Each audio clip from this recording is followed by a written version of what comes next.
Assalamualaikum warahmatullahi wabarakatuh. Bapak Ibu peserta e-guru pelatihan komunikasi efektif di dalam pembelajaran. Kita mulai di pertemuan yang pertama. Sebelum memasuki materi inti, yaitu materi pengantar tentang definisi komunikasi. Saya kira pastinya Bapak Ibu telah memahami apa itu komunikasi, ya. Sebagaimana pada gambar di slide seperti ini, yaitu perpaduan antara jari telunjuk dewasa dengan jari telunjuk anak kecil, dan dia menyatu. Maksudnya apa?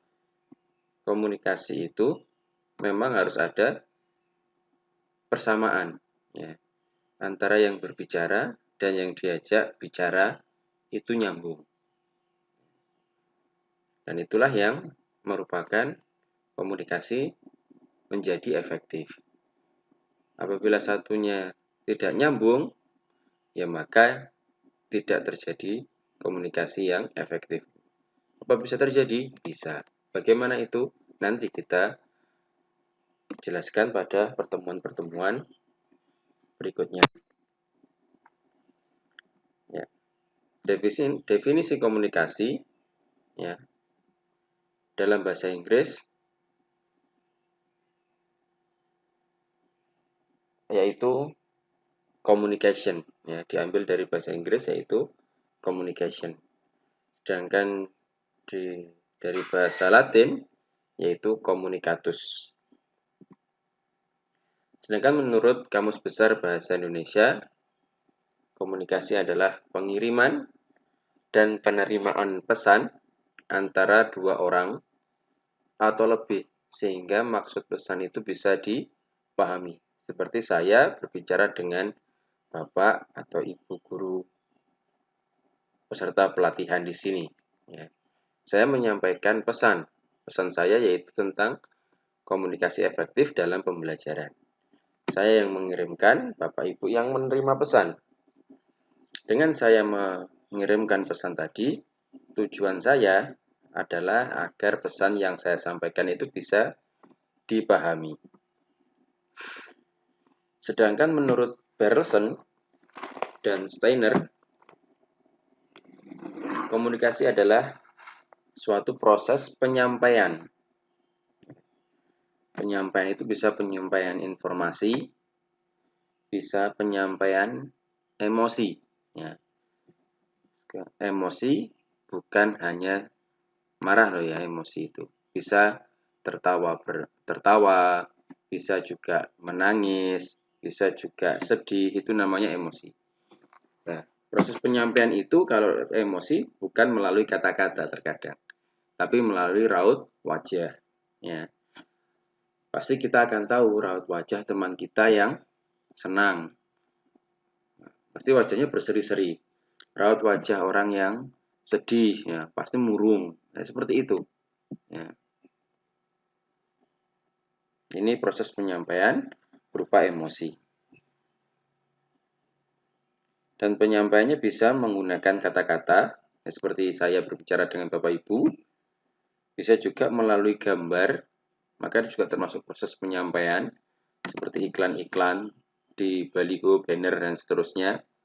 Ini juga proses penyampaian berupa gambar atau berupa angka-angka, ya.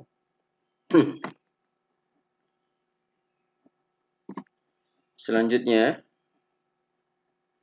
menurut Gode, komunikasi adalah proses penularan kepemilikan.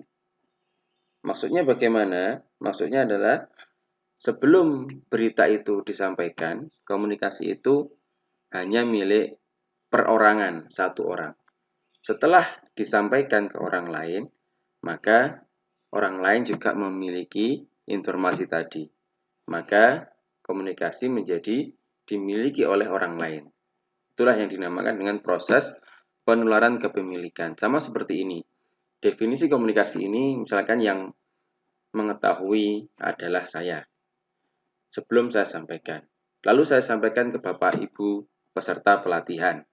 Maka Bapak Ibu semuanya memiliki informasi tentang definisi komunikasi menurut beberapa ahli. Seperti itu. Sehingga yang aslinya punya saya, setelah saya sampaikan, Bapak Ibu guru peserta pelatihan semuanya mengetahui pesan tadi. Menurut McFarland, komunikasi adalah hubungan saling pengertian satu sama lain. Ya. Sehingga kalau Bapak Ibu ya mungkin dengan teman dekat itu sudah saling pengertian, maka itulah yang dinamakan dengan komunikasi. Atau contoh gampangnya misalkan suami dan istri. Ya. Suami bilang, ayo. Yang istri langsung menjawab, oke. Maka itulah disebut dengan pengertian. Ya. Atau misalkan dengan teman sebaya. Teman sebaya hanya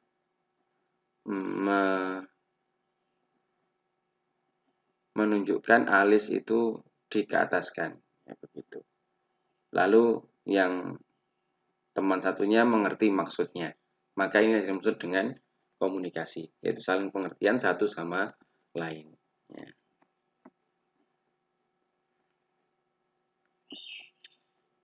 Misalkan terhadap bayi yang belum bisa bicara, ya, dia hanya tunjuk-tunjuk tangan. Lalu kita sebagai ibunya mengetahui, oh itu loh yang dipenginnya itu. Maka sudah timbul saling pengertian satu sama lain. Ini disebut juga dengan komunikasi. Menurut Reus, komunikasi adalah proses menjalin hubungan, ya, yaitu menghubungkan antara satu bagian dengan bagian yang lainnya di dalam kehidupan. Adapun menurut Weaver, komunikasi adalah upaya seseorang mempengaruhi pikiran orang lain. Ya. Ini contoh seperti sales, ya, sebuah produk. Dia komunikasi tujuannya dengan mempengaruhi pikiran orang lain. Agar apa? Agar orang lain percaya dengan produknya, agar orang lain percaya dengan orangnya, dan agar bisa mendapatkan closing, ya, produknya terjual, dia dapat untung. Itu contohnya, seperti itu. Sehingga bisa disimpulkan bahwa komunikasi merupakan suatu proses. Ya, artinya ada rangkaian peristiwa yang terjadi secara berurutan dan dinamis. Ya. Jadi ada yang mengirim pesan, ada yang akan disampaikan, lalu bagaimana cara menyampaikannya, lalu kepada siapa kita menyampaikan. Itu kan ada rangkaian peristiwa yang terjadi secara berurutan. Seperti itu. Dan dia merupakan tindakan yang disengaja serta memiliki tujuan. Jadi komunikasi itu memang disengaja agar timbul komunikasi. Ya. Saya berbicara dengan Bapak Ibu peserta pelatihan di sini. Ya ini memang tindakan yang saya sengaja dan memiliki tujuan. Tujuannya apa? Tujuan agar Bapak Ibu memahami bagaimana komunikasi yang efektif itu. Atau Bapak Ibu ketika menyampaikan kepada siswanya, memang itu tindakan yang disengaja komunikasi itu. Ibu menyampaikan materi. Ya, tujuannya untuk apa? Agar anak-anak mendapatkan materi pelajaran. Nah, seperti itu. Dan dia komunikasi itu menuntut adanya partisipasi dari orang yang diajak bicara. Ya. Saya ngajak omong anak saya misalkan. Maka anak saya tuntut untuk mendapatkan apa? Saya tuntut untuk berpartisipasi. Ya. Misalkan, nak tolong ambilkan itu pulpen. Maka saya berarti secara tidak langsung menuntut anak saya agar mengambil bolpen tersebut. Nah, ini namanya partisipasi. Ya. Bapak Ibu guru menjelaskan ke siswa. Tentu Bapak Ibu guru juga menuntut adanya kerjasama dari siswa tersebut. Apa? Diam, mendengarkan, mencatat, memahami, ketika ditanya bisa menjawab. Seperti itu. Kan itu menuntut adanya partisipasi mereka. Secara tidak langsung ketika kita berkomunikasi dengan mereka, kita menuntut mereka untuk berpartisipasi dengan kita. Ayo kerjasama dengan kita. Seperti itu. Ya. Dan dia komunikasi itu juga bersifat simbolis. Ya. Artinya tidak hanya dengan sekedar kata, ya, tapi juga bisa berupa lambang-lambang tertentu. Misalkan sandi, kalau Bapak Ibu pengajar ekstra pramuka pasti paham, ya, atau pernah ikut pramuka dahulu pasti paham bahwa sandi-sandi seperti sandi Morse, ya, dan seterusnya, ya, sandi yang ada dengan peluit itu maksudnya apa, ya. Dan juga seperti yang terjadi sekarang, misalkan kita biasa mendengar sirene ambulan. Nah, ini kan berupa kode atau sandi-sandi, ya. Wah, ada ambulan, berarti kita ngalah dulu. Apalagi dia membunyikan sirine, jelas itu pasti. Begitu. Nah, berarti menuntut mereka tolong ngalah dulu ya, biar ambulan lewat lebih dahulu. Ya, ini komunikasi bersifat juga simbolis dengan hanya suara sirine. Juga bisa berupa warna dan seterusnya. Dan komunikasi ini bersifat transaksional. Artinya ada yang memberi, ada yang menerima. Siapa yang memberi? Yang memberi adalah yang mengirim pesan. Yang menerima adalah yang diajak bicara. Sama seperti ya, di pasar ada yang memberi, ada yang menerima. Yang memberi uang adalah pembeli, yang menerima uang penjual. Kan seperti itu. Begitu juga komunikasi.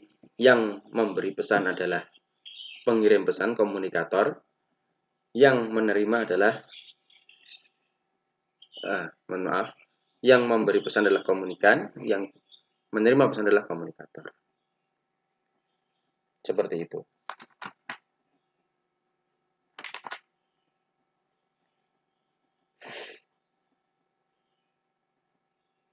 Dan transaksional ini menunjukkan adanya keberhasilan komunikasi, ya. Ketika saya memberi pesan, Bapak Ibu menerima pesan, maka ini menunjukkan berhasilnya komunikasi, ya. Meskipun belum ada timbal balik, ya, feedbacknya belum ada, tapi komunikasi sudah berhasil disampaikan dan sudah berhasil diterima. Nah, penerima nanti feedbacknya bagaimana, itu urusan si penerima, begitu. Dan komunikasi ini juga menembus ruang. Artinya tidak hanya terjadi pada pihak yang berada di tempat yang sama, tapi bisa di tempat yang berbeda dan berjauhan. Ya, sekarang yang kita kenal dengan teknologi, ya, handphone. Ini menembus ruang. Mau komunikasi dengan teman kita yang rumahnya agak jauh. Kita nggak harus datang ke rumahnya ngobrol sebagaimana zaman dahulu. Ya, kita cukup tinggal pesan di WA group.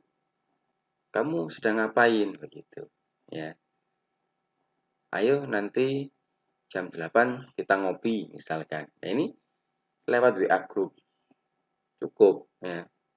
Atau kepala sekolah menyampaikan di WA dinas misalkan.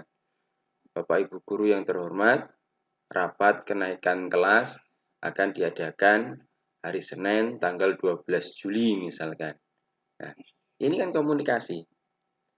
Sehingga kepala sekolah tidak harus mendatangi rumah satu persatu atau telepon satu persatu. Cukup mereka yang ada dalam grup, kita WA di situ, ya, kita mengirim pesan di situ, maka ini sudah menembus ruang, semuanya sudah membaca pesannya. Kecuali yang pas tidak punya paketan, ya, tentu dia tidak bisa membaca pesannya. Demikian pertemuan yang pertama tentang definisi komunikasi. Insya Allah kita akan lanjutkan pada pertemuan berikutnya. Saya Dodi Yudo Utomo, saya akhiri. Assalamualaikum warahmatullahi wabarakatuh.